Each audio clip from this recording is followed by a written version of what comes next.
santo ou um pecador? Um homem que fazia milagres ou um grande fraudador? Olha, poucas figuras na história do Brasil são tão cheias de contradição, tão complexas quanto o Padre Cícero. Vamos tentar entender a história desse homem que, ao mesmo tempo que era visto como santo, foi praticamente banido pela própria igreja. Pensa bem, ele vivia em dois mundos completamente diferentes.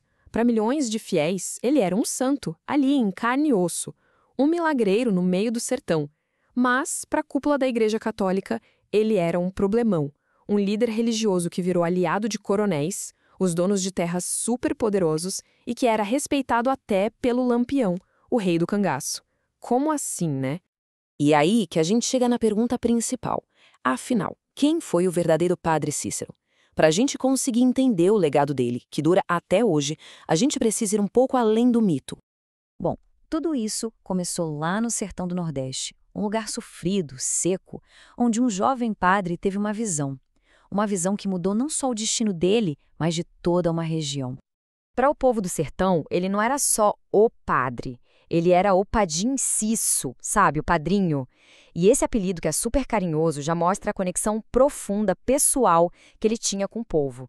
Ele era tipo um patriarca espiritual mesmo. A grande virada na vida dele, segundo o próprio Padre Cícero, foi por causa de um sonho.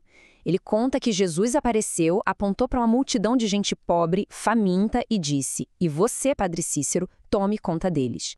Isso não foi só um sonho, né? Virou a missão de vida dele. A fama dele como homem santo explodiu por causa de um evento específico. Um evento que, ao mesmo tempo, trouxe glória e ruína para ele. Um suposto milagre.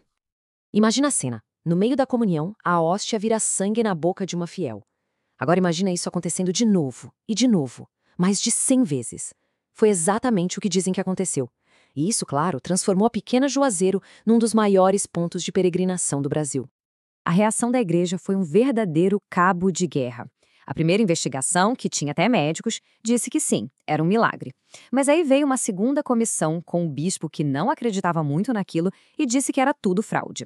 No fim, foi essa segunda opinião que Roma aceitou e isso basicamente selou o destino do Padre Cícero dentro da instituição. Mas a influência do Padre Cícero ia muito além da religião. Ele se tornou, acredite, um dos políticos mais poderosos de toda a região. Ele era de uma astúcia incrível. Usou todo aquele prestígio religioso para construir poder político. Ele não só foi o cara por trás da criação da cidade de Juazeiro do Norte, separando ela de Crato, como também se tornou o primeiro prefeito, uma jogada de mestre. E a maior prova dessa habilidade política talvez seja o Pacto dos Coronéis. Ele conseguiu fazer o que parecia impossível: juntar todos os coronéis da região, que viviam brigando entre si, numa única aliança política. Isso só mostrou que a influência dele ia muito, mas muito além do altar da igreja. E essa influência chegou nos lugares mais fundos do sertão, alcançando o homem mais temido do Nordeste, Lampião, o rei do cangaço. Pois é, apesar de ser um bandido temido, Lampião era um homem de fé e ele era devoto do Padre de Juazeiro. Em 1926, esses dois mundos se chocaram. O governo federal estava desesperado para parar um grupo de rebeldes e pediu ajuda ao padre. A missão? Recrutar Lampião para lutar pelo governo. A oferta era boa, anistia total e a patente de capitão. Lampião pegou as armas e o dinheiro, mas o acordo nunca foi para frente. Só que o estrago na imagem do padre já estava feito. Essa aliança polêmica ligou para sempre a figura do santo com a do bandido mais famoso do Brasil.